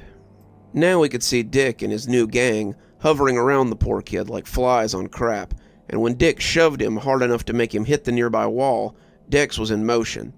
"Dex?" Dunstan said, moving to keep up, but Dex didn't have time to explain. "Leave me alone, Dick!" Ryan shouted, rounding on him with his fists balled up. "Oh, you gonna fight me, shrimp? Take your shot. I'll beat you to a last chance," Ryan growled, putting his hands on his temples. "I don't want to hurt you, but I will if you keep this up." That brought a chorus of laughs from the 3 red bands, and Dick crossed his arms over his chest as he grinned at the boy. He was sneering, but he hadn't seemed to notice the blood dribbling from his nose yet. "Tell you what, Squirt, take your best shot. We all saw how pathetic you were out there. You think any of us are—" But he stopped when Dex got between them. Dex felt a tingle on the back of his head, but it stopped pretty quick. Ryan wasn't opposed to defending himself, but it appeared he didn't want to hurt people who had done nothing to him. "That's enough, Dick. It's not funny. Never was. Leave this kid alone." Dick grinned, but Dex saw the murder in his eyes as he gave Dex his full attention. "Or what?" Dex pulled himself up to his full imposing size, and he saw the bigger boy back down a little. Dex wasn't a bully, but he was a big guy. He wasn't as filled out as Dick, but he was still big, and big meant a lot to guys like Dick. It gave him pause, if nothing else, and that was all Dex needed.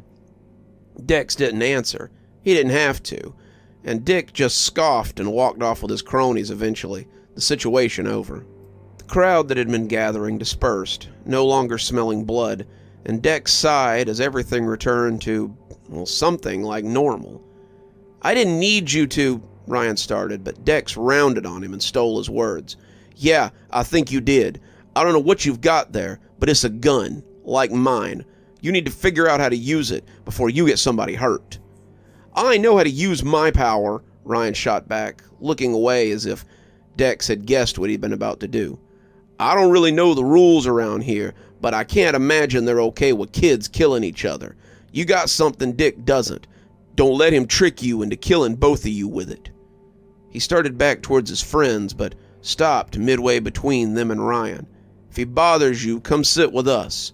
My friends and I don't like bullies either, and there's safety in numbers." "I don't need protecting," Ryan said to his back. "Nah," Dex said, "but everybody needs a friend." Gerald watched the group move off, still seeing that banded line that connected all of them to him. He'd seen the string change colors, but he'd never seen them like this. This was different, and he didn't know what to make of it. "Looks like the fight's over," Rebecca said, tugging his arm and leading him towards the library. She'd found a collection of Twilight books, her favorite series, and she wanted to get them before any of the other girls got there and checked them out first. Gerald went with, not really caring for books at the moment.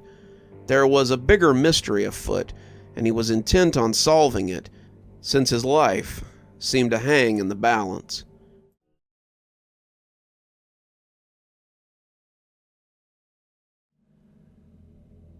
I swear, Gerald, why don't you just go talk to them? It was breakfast time, on their 5th day inside whatever this was, and Gerald was once again staring at the group eating breakfast and happily talking. There were 6 of them this morning, the kid with the red band from the hallway before having become a staple at the table.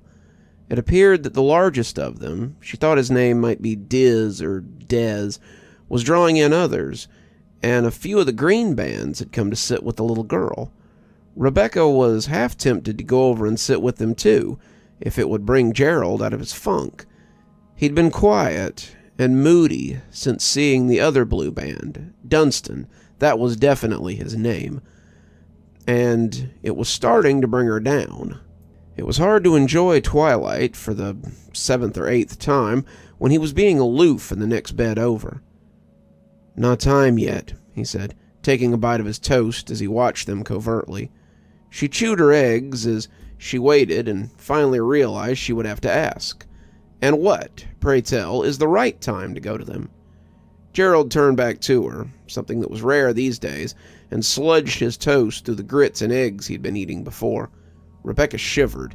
If there was one thing she couldn't stand, it was wet bread. "I have spent the last 5 years following these strings towards something. Call it destiny or fate or whatever, but it's leading me towards something important.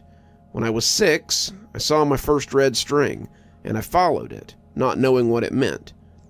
I was excited. This was the first time I had seen a color other than blue or green or orange." Rebecca found that she didn't believe him as he told her the story of his first brush with danger.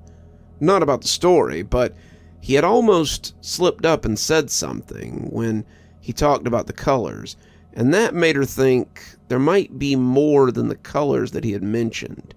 She didn't say as much. Gerald was so tight-lipped that any chance to learn a little more about him was welcome, but she filed it away for later. I followed it to my neighbor's house. My neighbor kept dogs, you see, and he'd left the gate open to their pen. They weren't friendly dogs. I think he probably bred them for fighting, but they were asleep, and I managed to creep away before they noticed me. Those dogs got out 2 days later, and 3 of them mauled a toddler who was just sitting in his yard playing. I knew then that the red was like the orange, and I needed to be mindful." "Fascinating," Rebecca said, "but what does this have to do with those kids over there that you keep staring at?" After that day, I never approached anyone that had a red or an orange string attached to them. They were dangerous, they could be deadly, and I gave them a wide berth. Those kids have all the colors I'm familiar with. The string connecting them to me is all wound up, pulsing like neon, and I don't know what that means. I also don't know what meeting them will mean. I don't know if they're friends, enemies, something else, but until I figure it out, I want to observe them and see what they mean to do." Rebecca nodded, sighing as she scooped up more eggs and grits. She supposed that would have to do. For now. "You were tossing a lot in your sleep," Gerald said suddenly, and she glanced at him as if wondering what he meant by it. "Sorry if I kept you awake." "Please," he scoffed. "I'm used to being woken up by drunks. I barely noticed you. No, I was wondering if you were having any visions or something." Rebecca started to tell him that if he wasn't going to tell her about his powers, then why would she talk about hers? But she squashed it. He was curious, and it just so happened that she had seen something recently. Maybe all that quiet concentration had helped. Maybe it was just dumb luck, but Rebecca was glad to have something that might help her with the tasks to come. I saw a door, but it wasn't really a door, I guess." She expected him to roll his eyes, but he leaned in closer, prompting her to go on. It had a wheel on it, like in a submarine, and as I looked at it, I could feel something in my head. It was like bugs crawling around inside my skull, and I could feel a high-pitched sound, like an emergency tone, rising up my spine. The walls around the door made me think it might be in this place, and if it is, I don't want to see what's behind it. Gerald was nodding, cruising his third piece of toast through the mush before nibbling on it. Any idea where it might be? Rebecca shook her head. Nope, I've never seen it before. As the clock went off to call them to class, they picked up their trays and went to dump them in the garbage can. Gerald didn't say anything. He was thinking about something, though whether it was about her dream or the predicament with the kids he'd been looking at, Rebecca didn't know. So, she asked, as the two headed for another day of whatever quantified as class around here.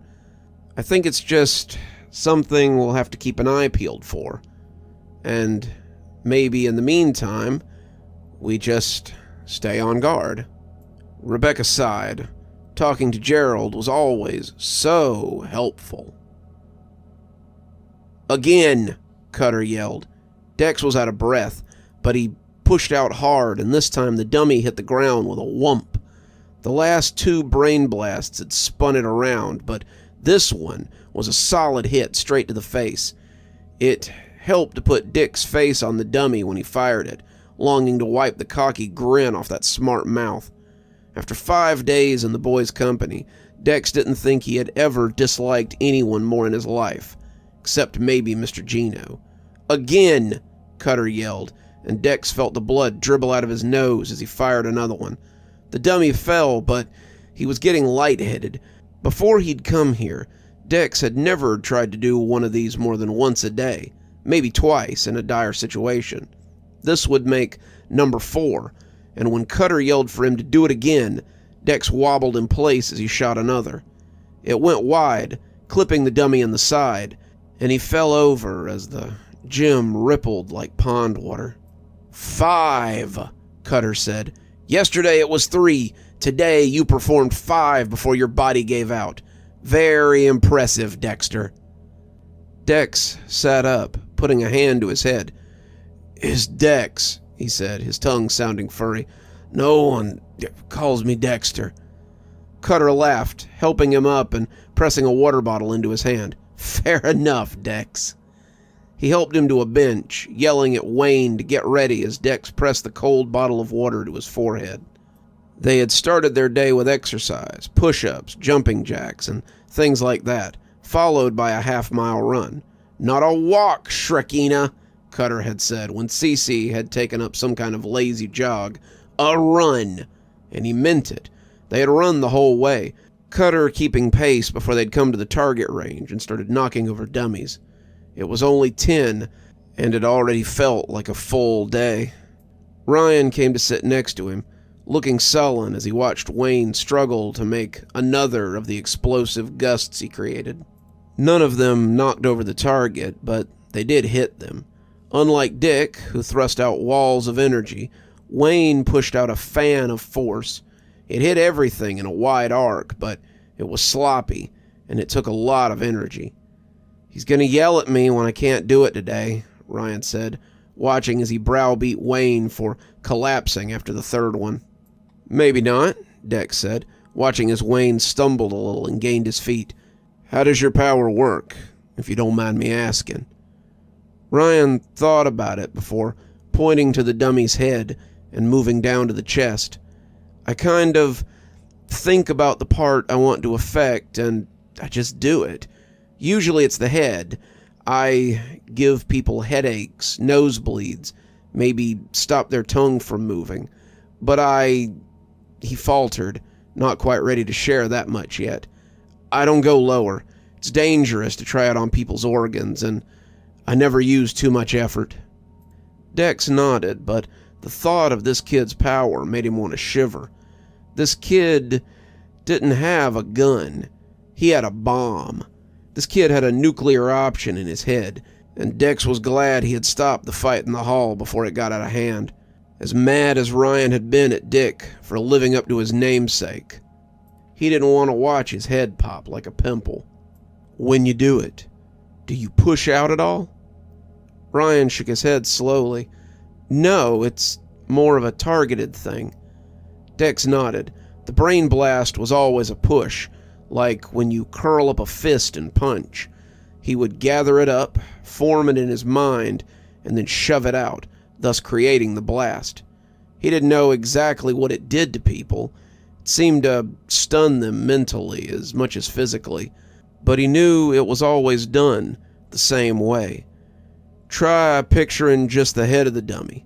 Not the brain or anything, but just the head. Then push out like you're punching someone. Ryan cocked a head, thinking it over. "Think it would work?" "Ryan!" Cutter shouted, Wayne having staggered off to lean against the wall. "You're up." "Only one way to find out," Dex said. Ryan hopped up, taking his spot on the line as he prepared to try. Dex watched him scrunch his face up, closing his eyes and straining as if trying to take a dump. His lip came up with the effort as he tried to push out, the peanut gallery tuning up. "Better grab him another onesie," Dick said. "Looks like he's about to mess that one." Cutter glowered at Ryan as if accusing him of wasting his time. "If you can't strike out physically, then we'll have to reevaluate your red band status. I don't know what you'd be otherwise. Maybe a white band or a..." Cutter missed it, but Dex didn't. The dummy wobbled slightly, about as much as when Wayne thought at it, and Ryan gasped when he realized that he had done that. "Go sit down then, Ryan. I'll need to talk to Ridley to see if..." "Hang on," Ryan said, closing his eyes again and concentrating. Dex thought he could feel something this time, like a forming of something. He thought at Ryan encouragingly, hoping he could hear him, as he pulled in power for another attack. The last one had been a fluke, that's what Dex thought, but this one had intent, and Dex believed it would hit better. "Don't hurt yourself, kid. It's a good effort, but if you can't do it, then you can't..." He snapped the energy out like a spring, and it hit the dummy in the center of the forehead. The fleshy target fell back, but Dex had seen the skin on the forehead ripple like a wave as it slammed home. He had told the kid he had a gun, but now he thought he might have a sniper rifle.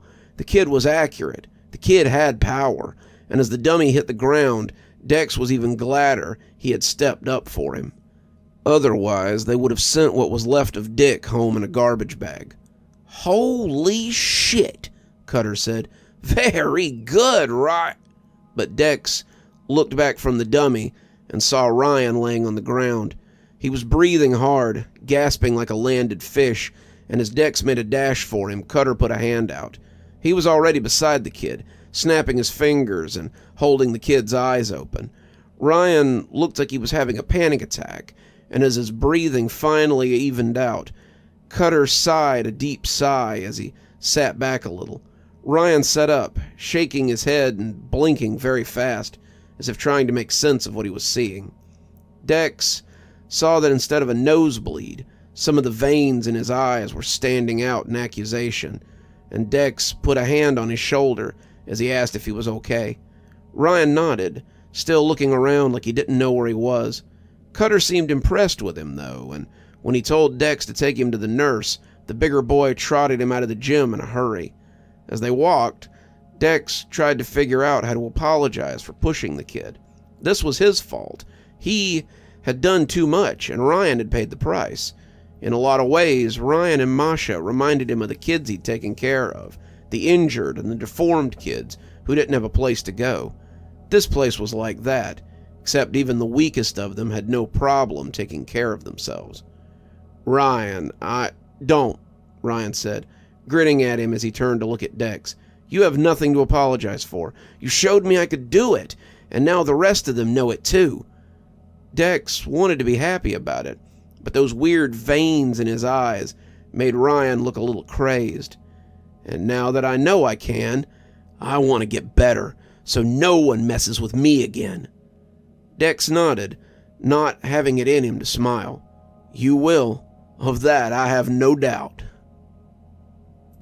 "So you want me to run a maze?" Gerald said. The little doctor, the one Rebecca hated so much, had taken him from class and asked him to participate in a special assignment.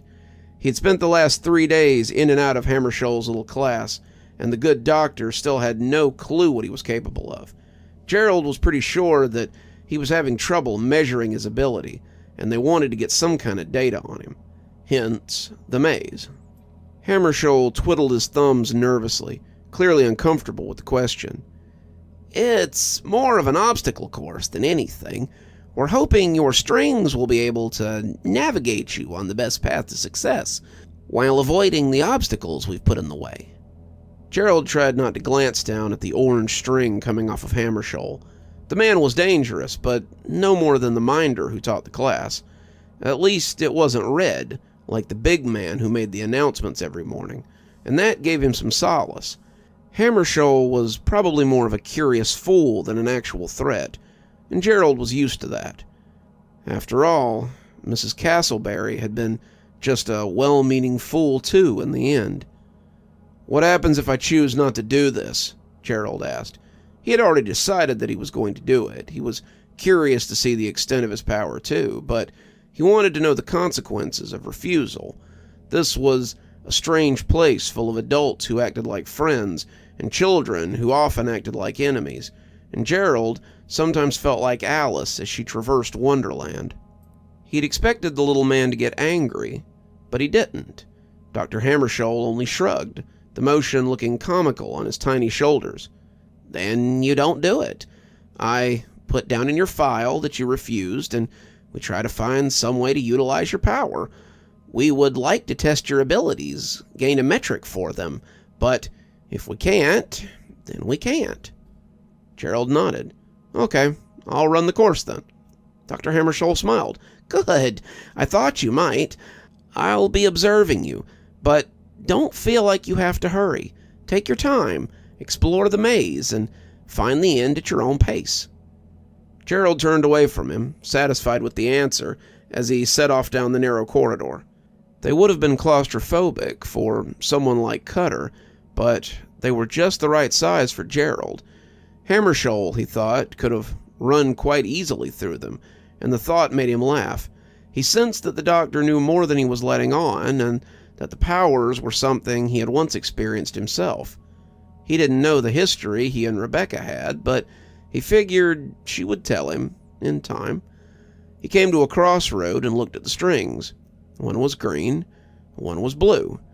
Gerald decided to follow the green one for now, and when he came to a set of stairs, he saw a blue string going around the back of them, while an orange string went straight up. He started to follow the blue string, but went up the stairs instead, just to explore. He saw the string stretching up those stairs, pulsing like an infected tooth as it slowly turned red. Interesting, he thought, and as he came to the top of the stairs, he saw an almost comical stone thumper that came down to crash a few inches from his face. Okay, danger indeed. That tracked. Gerald came back down the stairs and followed the blue string to a series of 4 doors. 2 of them had blue strings, 1 of them had an orange string, and the last one had a red string.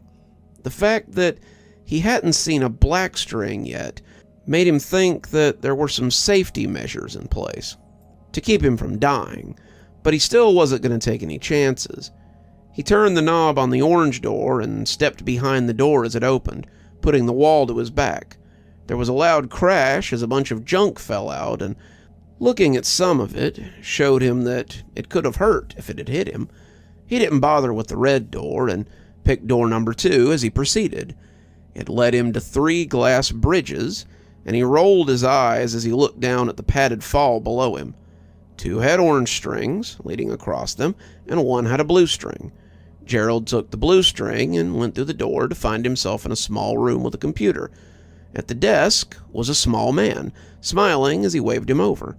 Dr. Hammershoal looked pleased with whatever results he'd found, and Gerald found his grin to be infectious. The computer he was at showed a video of Gerald as he went between the little tests, and as he stopped or hesitated, Hammarskjöld would pause and ask him questions. "Why did you choose the left path?" Gerald shrugged. "Seemed like a good idea." Hammarskjöld rolled his eyes. "What color did you see? And please, Gerald, be honest." Blue and green," Gerald answered, deciding to humor him for now. "Is blue always a safe color?" Hammarskjöld asked. "Sometimes," Gerald said. "Blue is a goal color. It isn't always safe," he said, thinking of the blue string that had moved him to the side with his father that day in the principal's office. "But it leads me to my ultimate goal, and that's important." "What is your ultimate goal?" Hammarskjöld asked, clicking pause again as the Gerald in the video came to the stairs. "I don't know," Gerald admitted, "but it's important, and following it is the only way I discover it." Hammarskjöld nodded, pointing to the stairs as he watched Gerald hesitate and then go up the stairs. "Why'd you go upstairs first?" "I was curious." "You knew there was danger up there, though." Gerald shrugged. "You told me to explore, so I explored a little." "Like with the doors," Hammarskjöld said, fast-forwarding to the 4 doors. "Yeah. What made you go to the other door before choosing the right one?" "I was curious." "About what?" Hammarskjöld said, clearly tired of the answer. "Was there anything there that could actually kill me?"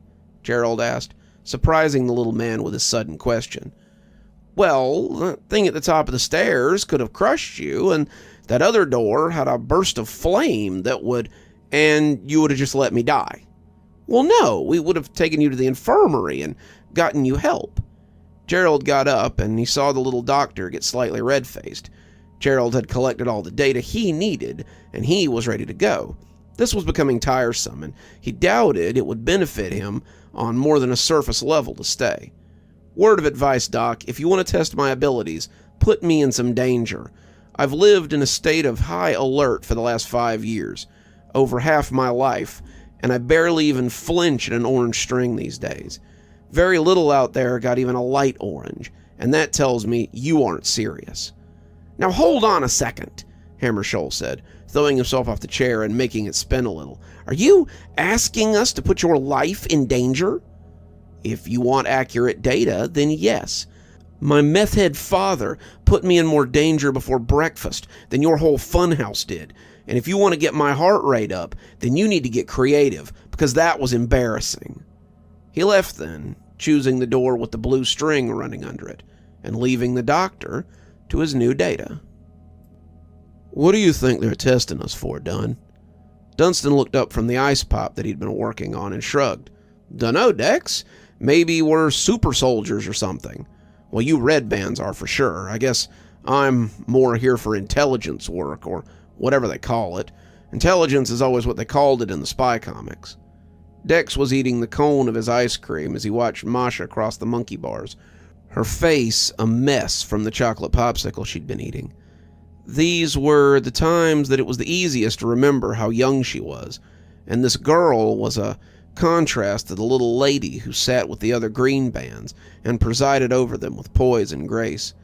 He liked it better when she could just be a little girl, a little smiling girl of 6 who just wanted to play and have fun and not worry about weird powers and strange children. "They do seem to be training us for something, don't they?" Dex said. "Just wish I knew what it was." "I'm sure they'll tell us when they're ready. It's only our first week here, and there's probably a lot they haven't told us yet," Dunstan said, wincing as the brain freeze hit him. They're just waiting for the right time, I guess." Dex didn't believe that for a second, and when he remembered something Dunstan had said, he decided to ask an impertinent question. "Hey, didn't you say you knew your mom was your mom when you touched her?" Dunstan nodded, but the look on his face seemed worse than the brain freeze. "Yeah, I think maybe she used to be like us. In this place, I mean." "Did she have any info about it?" Dunstan scrunched his face up, racking his brain to try and remember something that might help. The word washout came up a few times. I think that's what happened to her. She didn't pass and graduate, so she became one of these washouts. I think most of the people who grab kids are washouts. When they wash out, they lose their abilities somehow, too, because when I touched her, some of hers came back, I think. Dex raised an eyebrow. Do any of them know that? He said, waving a hand in the air to mean he was talking about the royal we. I don't even think she realizes it yet. Not really. I think maybe the little guy has some power too. Dr. Hammershoal. Sometimes if I brush his hand or bump into him, I get a flash of him talking to people and making them feel better. Some of it was from when he was younger, but a couple of them are from recently. I think he still has some of his power too, though he keeps it under wraps. Dex hummed to himself. Why would he do that? Dunstan rolled up his popsicle wrapper and tossed it in the garbage. No clue. I guess we still have a lot to learn about this place. Dex nodded. That was for damn sure.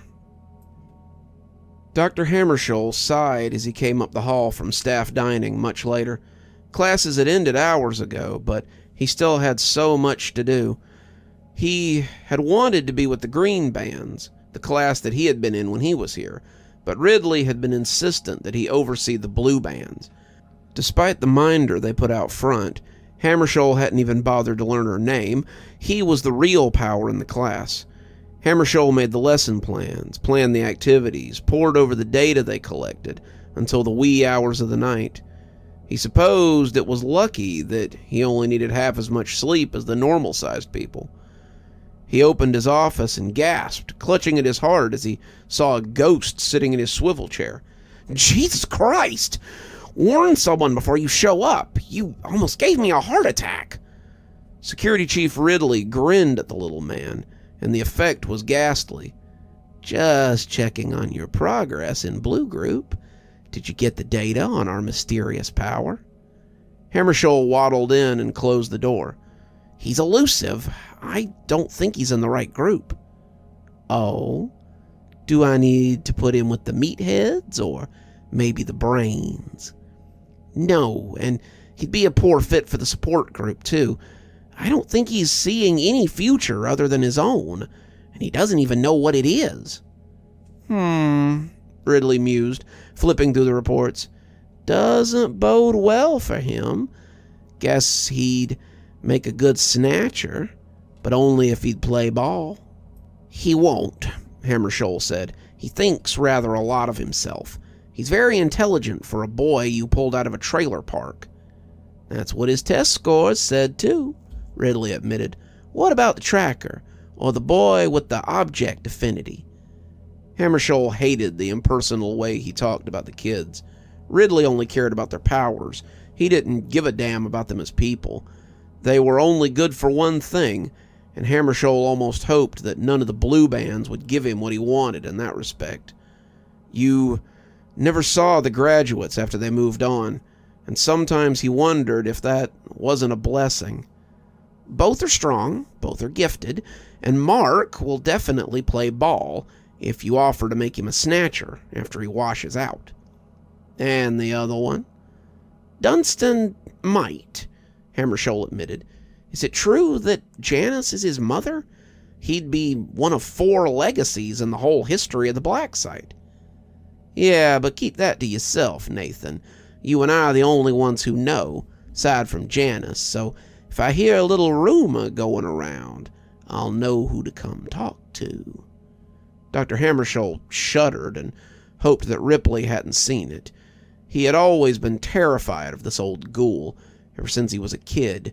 It was surprising how little had changed in the last 20 years, and that was almost scarier. Ridley was like an eternally grinning skull set up on a wizard's knick-knack shelf, untouched by time and privy to the secrets of the universe. Do you have any potential graduates? Ridley asked, and the little doctor could hear the hunger in his voice. Too soon to tell, Hammershoal said, but he knew he'd said it too quickly. Don't try to shelter them, Nathan. You know that's why they're here. You can coddle them and change their scores to make me think they're better washed out. But talent, always finds a way to float to the surface. If there are graduates in your group, I'll find them." Dr. Hammarskjöld said nothing. He just watched as Security Chief Ridley got up and walked towards the door, looking like he had nothing more important to do than head to the cafeteria for a snack. When the door closed behind him, Nathan Hammarskjöld let himself grip the desk and shudder like a child having a bad dream. He hadn't felt this small in a long time, not since he'd been a child at the state orphanage. He'd known kids twice as cruel as some of these little monsters here, and he'd used his abilities to put some of them out of his path. He'd been a little stronger then, still capable of group suggestion instead of just slight hypnosis. When Ridley had come for him then, he'd thought he was the luckiest boy in the world. Now he knew better, and it seemed the kids who had been watching him with such scorn had been the lucky ones. In a way, he was trapped in that orphanage forever, and it was still Ridley who held his freedom. He just had to make it through this cycle. He just had to make it through this group, and then he could go back to the real world. Ridley wouldn't want him for a while after that. He would forget the little doctor existed and let him go back to treating his patients in peace, making a sacrifice now and again when he found someone the Blacksite would want to know about. If he just kept repeating it, Nathan thought, he could almost believe it.